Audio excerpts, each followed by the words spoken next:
tous, merci d'être là. Donc pour me présenter rapidement, moi c'est Christian. Je suis développeur iOS depuis une dizaine d'années et je rejoins Deezer il y a tout juste un an, aujourd'hui tout pile. De mon côté, je bosse sur l'application Zen by Deezer, qui est la nouvelle appli de Deezer dédiée au bien-être. Donc ce soir, je vais vous parler un peu de quelques conseils et d'astuces que j'ai découverts sur Xcode au fil des années. Alors c'est sûr, je vais vous partager des trucs peut-être que vous connaissez déjà, mais l'objectif c'est que si chacun d'entre vous repart individuellement avec un ou deux petits trucs qu'il peut utiliser dès demain sur son projet, et ben, je serai déjà super content.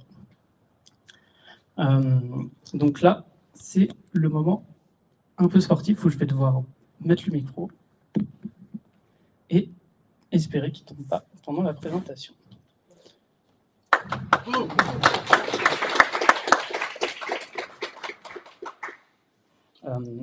Donc du coup, comme beaucoup de développeurs, je suis un peu un flemmard.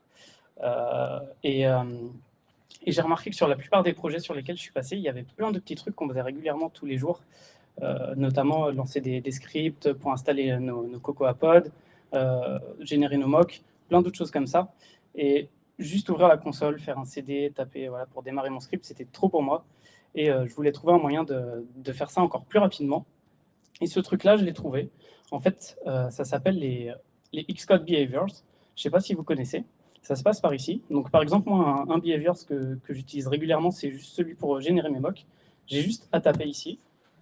Et hop, la console s'ouvre. Et puis, mes mocks ont été générés en un clic. Pour faire ça, c'est très, très simple. Il suffit d'aller par ici, dans les behaviors, de faire Edit, et puis d'aller tout en bas, puisque nous, on veut créer un behavior custom, en rajouter un, par exemple, celui de Cocoette. Et puis, encore aller tout en bas, et ici, on lui dit juste quel script on doit lancer. Et puis, on va chercher notre script sur la machine pour qu'il puisse le démarrer. Et dès lors, je vais retrouver ce behavior ici. Mais comme vous l'avez vu, j'ai également la possibilité de créer des raccourcis clavier pour aller encore plus vite. Alors ça, c'est un usage bien spécifique des behaviors, mais en fait, ça permet de faire plein d'autres choses super puissantes dans Xcode, notamment de lancer des choses ou d'automatiser des choses dans plein de situations qu'on rencontre régulièrement. Par exemple, quand un build succède, un build fail, quand nos tests passent, etc. Et c'est notamment grâce à cet écran que, en fait, par exemple, quand le build fail, ici, on reçoit une notification et ça nous ouvre, voilà, ici, quand on a des nouveaux issues, ça nous ouvre le panneau des issues que vous voyez s'ouvrir ici. Quand nos tests fail de la même manière, on est prévenu. Et en fait, tout ça, ça peut être reconfiguré comme vous le souhaitez au quotidien. Donc voilà, pensez à utiliser les behaviors pour gagner du temps. Pendant que j'ai une console ouverte, je vais vous parler d'un autre truc super pratique, c'est les alias. Par exemple, tout à l'heure, je vous ai dit que je bosse sur le projet qui s'appelle Zen. Je retiens jamais où est-ce qu'il est le projet Zen sur mon ordinateur. Mais si je fais Zen, hop, direct, je me suis retrouvé dans le dossier du projet et j'ai pas eu à m'embêter à faire un CD et puis retrouver le dossier dans mon arborescence. Et pour faire ça, c'est super simple. Au final, il y a juste à taper alias, hop, mettre mon alias, non, le nom de l'alias évidemment. Donc par exemple, mon alias ça va être tips égal et le répertoire par exemple du projet Tipcentric sur lequel on va travailler ce soir, qui est juste ici à titre d'exemple. Mais regardez pas trop le code puisque il est vraiment là à titre d'exemple comme je l'ai dit. Et normalement, ça m'a créé mon alias, ce qui fait que si je tape tips, j'ai dû faire une bêtise, mais quand ça se passe bien, tout à fait, il manquait le CD. Merci beaucoup pour vos yeux avisés. Voilà. Et là, normalement, si je tape tips, bon, c'est pas grave. Quand on fait ça bien, ça fonctionne. Je ne vais pas vous embêter plus longtemps avec ça. Un autre truc bien pratique quand on est flemmard et qui permet d'éviter une tâche redondante qui est de se loguer dans l'application. Je suis sûr que sur toutes vos applications, vous avez un écran d'accueil dans ce genre-là. Et puis quand vous faites des tests régulièrement, il faut faire ça. Donc voilà, on tape notre login, on tape notre mot de passe, et puis hop, on est connecté. Alors si on doit le faire une fois, ça va. Mais si on doit le faire plusieurs fois dans la journée, ça peut être pénible. Et en fait, grâce au breakpoint, vous avez la possibilité que Xcode fasse ça pour vous de manière tout à fait automatisée. Donc par exemple, là, quand mon écran va apparaître, ce que je vais faire, c'est que je vais mettre un breakpoint que je vais éditer. Et puis, je vais lui rajouter quelques actions. Donc la première action, ça va être de dire que ici, mon user, il va être égal à... il va être égal à quoi? Il faut que je retrouve le mail qui est ici. Voilà, on recommence. Il va être égal à ça. Et on peut faire tout pareil. Ah, j'ai oublié de lui dire que c'était une commande du debugger.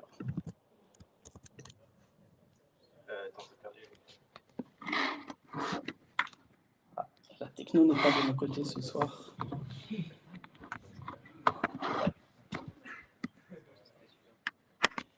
Hop.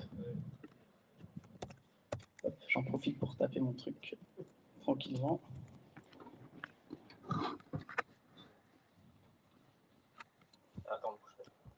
Je risque pas de bouger.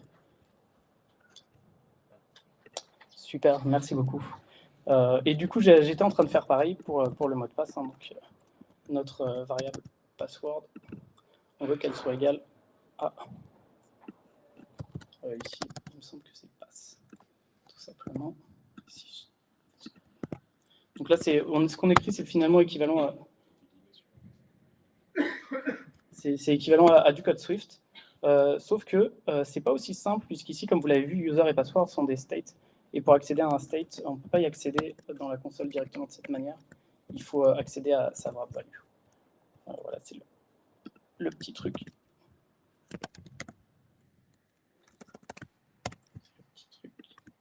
Voilà.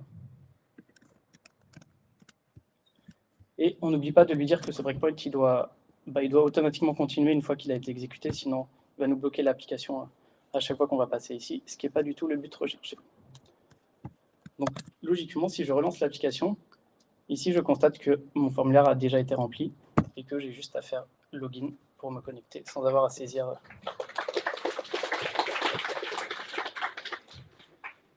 Bon, comme je suis vraiment un flemmard, je ne vais pas m'arrêter là. Je vais pousser le truc un peu plus loin et je vais demander tout simplement au debugger également de ce login. Et comme ça, désormais, quand je lance mon application, elle se connecte automatiquement.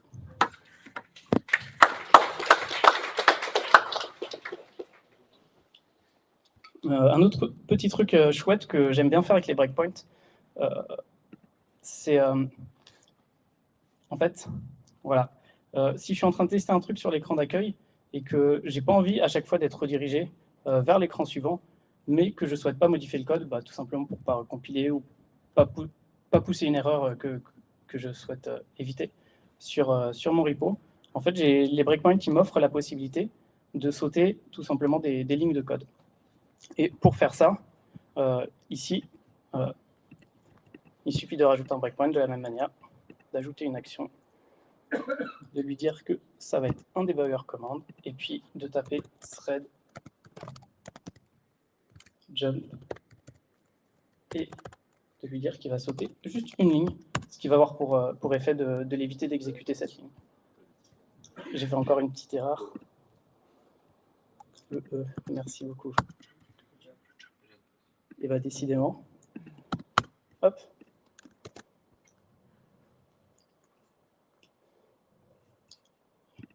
Ce que je vous avais dit, ne pas oublier hop, de continuer automatiquement après le passage du breakpoint. Et voilà. Maintenant, si je souhaite tester mon login sans être redirigé à chaque fois, hop, ici, je saute cette ligne sans avoir à modifier le code ou à relancer mon application. Bien entendu, n'oubliez pas ce genre de breakpoint dans votre code, sinon ça peut vous rendre fou à la fin de la journée. Et ces petits breakpoints bien pratiques, ils sont pratiques pour vous, mais ils seraient aussi pratiques pour vos collègues. Donc, juste les gardez pas pour vous. Ici, il vous suffit d'aller dans le panneau des breakpoints et puis de dire que ce breakpoint, désormais, c'est un breakpoint partagé. Et si vous allez voir dans votre repo Git, ici, le breakpoint est passé dans le répertoire partagé et vos collègues vont pouvoir en profiter également, sans avoir besoin de les recréer de leur côté. Donc ça, c'est super chouette.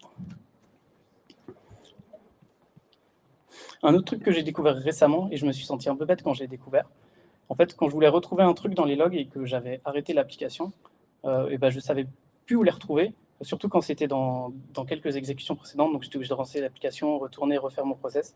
En fait, ici, dans le panneau, j'ai tous mes logs de la journée qui sont dispo, et toutes mes consoles. Voilà, c'est le genre de choses qu'il est pratique de savoir. Un autre truc intéressant aussi, c'est ici le filtre. Le filtre qui est caché dans la console. Ici, si je commence à débugger mon application, par exemple en me mettant ici, hop, et en faisant un PO de l'information qui m'intéresse, par exemple le success, ça peut parfois assez vite, ou le state, ça peut parfois assez vite devenir le bazar dans la console, et on peut ne pas s'y retrouver, surtout quand la console, qu'on a Firebase qui s'amuse à poster plein de trucs.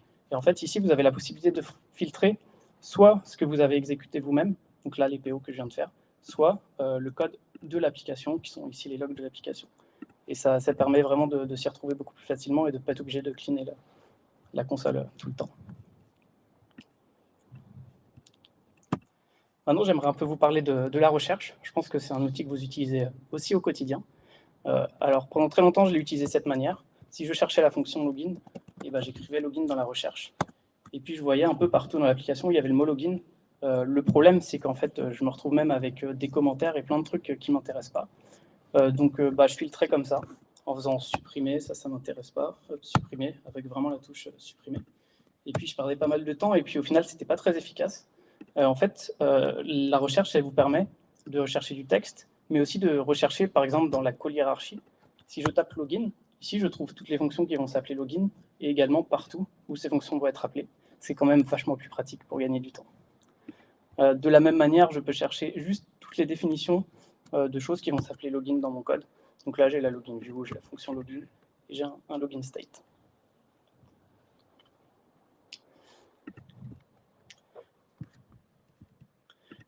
Autre petit truc sympa, dans la recherche toujours, ici j'ai deux petits boutons qui ne sont pas très souvent utilisés alors qu'ils sont bien pratiques.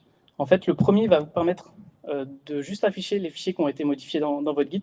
Donc en l'occurrence, là j'ai récemment bossé sur la login view, et je trouve directement ma login view, et c'est généralement les fichiers dont j'ai besoin, les fichiers sur lesquels je viens de bosser et qui ont été modifiés dans Git. Donc ça me permet vraiment de faire du tri dans mon panneau d'affichage. Et pareil, ici, ça me permet d'afficher les fichiers que j'ai ouverts récemment. Donc pareil, super efficace. Dans la recherche, il y a également la fonctionnalité remplacer. Hop, il faut se remettre en mode texte. Et là, je peux faire remplacer. Alors bien sûr, on peut remplacer du texte par du texte, mais on peut également remplacer des expressions régulières par des expressions régulières. Alors là, je vous avoue que j'ai fait un petit anti-sèche parce que vu comment j'ai galéré tout à l'heure à taper mes commandes, je ne me voyais pas taper des expressions régulières à la main. Donc par exemple, cette expression régulière, si je cherche ça et que je remplace par ça, ça va peut-être vous rappeler des souvenirs de l'époque où on pouvait remplacer ce genre de code, wordlet user égale user, par wordlet user. Ça fait maintenant quelques années, mais si on voulait vraiment migrer tout ça dans un gros projet, ça pouvait prendre du temps de le faire à la main. Alors qu'en fait, en une ligne, il suffit de chercher. Donc de le prévenir d'abord que c'est une expression régulière, de rechercher, et puis là il a repéré les deux endroits, je les remplace, et puis c'est bon, mon code a été remplacé partout dans l'application. Bon, comme vous l'avez vu, j'ai un peu triché sur les regex, et je pense que c'est le cas de beaucoup de monde ici, écrire des regex, c'est un peu pénible, et du coup, Xcode, il a pensé à nous, en tout cas Apple a pensé à nous, ils ont mis un autre mode qui est bien caché, il est ici. Vous pouvez insérer un pattern plutôt qu'insérer des expressions régulières. Et les patterns, c'est quand même vachement plus pratique pour s'en sortir. Par exemple, ça m'arrive régulièrement de devoir retrouver une URL dans mon code, mais de plus du tout me rappeler quelle est cette URL, ou juste de me rappeler qu'elle se termine par api.com. Et j'ai juste à faire ça, et là, je retrouve toutes les URL qui se terminent par api.com. Pendant que je suis là, je remarque que là, il y a un public qui n'a rien à faire là, dans mon code. Et du coup, je pourrais les supprimer comme ça un par un à la main. Mais pour un flemmard, c'est beaucoup trop long. En fait, il y a un petit raccourci clavier ici. J'ai juste à appuyer sur la touche option et en même temps glisser mon curseur. Et hop, Voilà, j'ai plusieurs curseurs qui sont apparus et qui me permettent de modifier mon code. Alors ça, c'est pratique si tous les éléments sont alignés. Mais si maintenant j'ai besoin de modifier la fin de mon URL, j'ai un autre raccourci qui est le curseur multiple. Donc, je fais comme ça, et là, il faut que je fasse CTRL-SHIFT. C'est un peu plus sportif. Mais maintenant, je peux remplacer toutes mes URL d'un coup. Tisa.com. D'autres petites astuces un peu plus futiles, mais quand même bien pratiques. Par exemple, il m'arrive souvent d'avoir besoin soit de sélectionner un bloc pour le copier, l'envoyer à quelqu'un, ou même juste vouloir comprendre où se termine le bloc.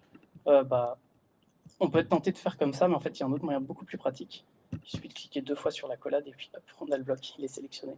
On est prêt à le copier. Alors sur un petit bloc comme ça peut sembler idiot, mais sur un gros bloc comme celui-là, pour aller retrouver où se termine la scroll view, parfois c'est un peu pénible. Donc pareil, double-clic, et puis je trouve la zone de ma scroll view. Autre petit truc très chouette aussi, que j'ai découvert très récemment, alors que ça existe depuis presque toujours, c'est la coloration syntaxique des variables en fonction de leur portée. En fait, ici, je sais que la variable state, elle est jaune, tout simplement parce qu'elle a une portée globale à ma classe, tandis que la variable success, elle est blanche parce qu'elle a une portée locale à ma fonction. Du coup, si vous voulez en être sûr, là, si j'écris let state égale state, et ce state, il est blanc parce qu'il est local, et ce state, il est jaune puisque c'est le state global. Et quand on lit ce genre de code, c'est quand même vachement pratique d'avoir compris ça. Et moi, je l'ai compris beaucoup trop tard. Aussi, vous l'avez peut-être remarqué, je vous ai dit de ne pas faire trop attention à mon code, mais il y a peut-être quelques coquilles qui se sont glissées dedans. Et en fait, il y a une fonctionnalité qui peut vous éviter ça.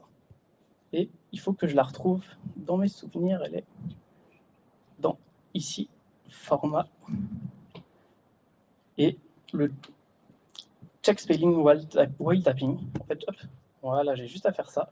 Et là, on se rend compte que, par exemple, ici, le mot success n'était pas forcément très bien écrit. Et ça ne plaît pas à Xcode. Voilà, là, c'est mieux. Et il va vous aider comme ça à trouver les petites coquilles dans le code qui se glissent régulièrement.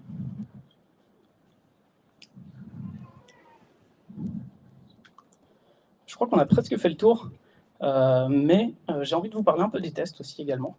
Je suis sûr que sur votre projet, vous avez déjà vécu ça. Un test, si vous le lancez en local, généralement, il passe. Et votre CI, elle va vous dire que ce test, de manière un peu aléatoire, il ne passe pas finalement. Et vous ne comprenez pas pourquoi. Vous avez beau le lancer en local, le test passe de votre côté. Là, je viens de le lancer, donc ça compile. On va voir si le test il passe ou pas chez moi.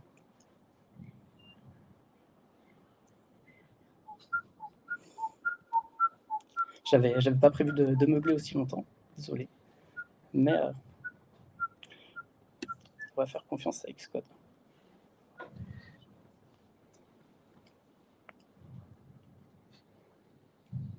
Super, le test est passé de mon côté, alors que la CI, elle dit que ce test ne passe pas. En tout cas, elle le dit de manière aléatoire. En fait, il y a une fonctionnalité bien pratique pour repérer ce genre de cas, c'est de lancer le test de manière répétée. Ici, j'ai juste à faire un clic droit sur mon test et à ouvrir cette pop-up. Je peux lancer mon test en boucle un certain nombre de fois, et puis lui demander, par exemple, au débugger de s'arrêter à la première failure, ce qui va m'arranger, puisque ça va me permettre de débugger le test. Et je peux lancer. Du coup, et voilà. Du coup, au bout de quelques coups, on peut voir ici dans les outputs que les tests ont été lancés 14 fois avant que ça se bloque. Je tombe bien sur le cas qui fait bugger mon code. Je peux aller creuser, comprendre pourquoi NB s'est retrouvé à 99 alors que cette fonction me promet de m'envoyer un numéro plus petit que 99. Et ici, je vois qu'effectivement, j'ai une petite coquille dans mon code. Alors généralement, ce ne sera pas aussi simple, hein, j'ai fait exprès pour la démo. Mais là, ça m'arrangeait bien. Et si je relance les tests, normalement, cette fois, c'est bon, mon test est fixé.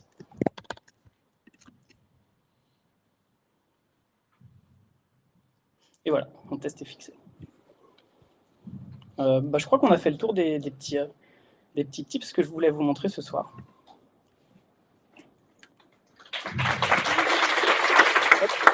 Je vous ai préparé un petit slide. Si vous voulez le prendre en photo, je sais que certains aiment bien prendre en photo les slides pour se remémorer ça les jours qui suivent et pouvoir utiliser ça sur les projets dans les jours qui viennent. J'espère que vous avez chacun appris un petit truc, comme je l'ai dit au début. De toute façon, les vidéos seront disponibles sur Internet prochainement, si vous avez besoin de rattraper. C'est bon, les photos? Merci Christian. Oui, j'avais glissé un petit slide si vous voulez. Ouais, même moi je me rappelais plus de ce slide. J'avais glissé un petit slide sur les sources que j'aime bien suivre pour découvrir des petites astuces comme ça ou des sujets beaucoup plus gros. Et puis ça, c'est vraiment les deux. Ils appellent ça les directories ou les feeds. En gros, c'est des sites qui regroupent vraiment toutes les sources iOS dans toutes les langues possibles. Donc, si vous voulez en retenir juste deux pour trouver vos sources préférées, ce sera celle-ci. Top, merci. Alors. Attends, ce serait trop facile. C'était pas prévu. Non. Je vous ai dit au début que je bosse sur une appli qui s'appelle Zen by Deezer, qui est sortie très récemment. Ça fait quelques mois maintenant, mais c'est toujours récent pour nous. Qui est donc, comme je disais, dédiée à tout ce qui est vraiment bien-être, yoga, fitness. Et ce qui est cool, c'est qu'on a pu vous faire un petit code promo pour ce soir. Donc, on va vous disposer des petites cartes avec des codes promo que vous pourrez récupérer dans la soirée. Et normalement, si on ne s'est pas trompé, il y en aura pour tout le monde, donc vous battez pas. Et voilà pour moi.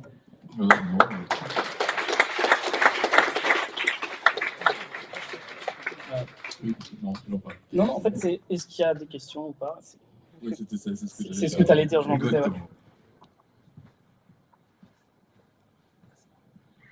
C'est bon. En fait, c'est pas vraiment une question, c'est juste pour ajouter une astuce en fait par rapport au premier. Quand vous avez fait l'alias, vous étiez à la fin de la ligne et pour aller au début de la ligne, en fait, vous avez utilisé la flèche. Il y a commande A, commande E. Vous allez au début, fin de la ligne en fait. C'est super pratique, j'utilise ça tout le temps. Voilà. Ok, et je veux bien tester ça en live, comme ça on peut le répéter pour les viewers. Donc a priori dans la console, il y aurait un raccourci qui permet, en faisant CTRL A, commande A, CTRL A, c'est CTRL du coup, CTRL A pour aller au début de la ligne ou CTRL E pour aller à la fin de la ligne, et ça m'aurait bien servi tout à l'heure quand j'ai fait ma petite coquille. Merci pour le tips. Et pour aller au mot précédent, c'est E à la fin de la ligne et tu peux faire commande W pour aller pour naviguer entre les mots. C'est les mots W. C'est commande W. Il y en a plein. Pareil, je pense, dans les multicurseurs, moi j'utilisais énormément avant, comme toi. Il y a un pote qui m'a pris un truc énorme. Si tu retournes dans tes API, dans tes URL, pardon. Ouais, alors, hop, avec une main, c'est pas facile, mais elles sont ici mes URL. Ouais. Si tu sélectionnes Deezer.com par exemple, ou même Deezer, qu'importe, mais voilà. Et là, tu appuies sur option commande E. Ok, alors pour les viewers, je vais devoir faire option commande E. Il faut faire deux têtes. Hein. Voilà, et là, tu vois, tu sélectionnes et tu réappuies et tu te crées des multicurseurs directs. Et ça c'est ouf à quel point ça sauve la vie, quoi. Et prenez des notes. Moi aussi, j'ai appris plein de trucs ce soir. D'autres questions?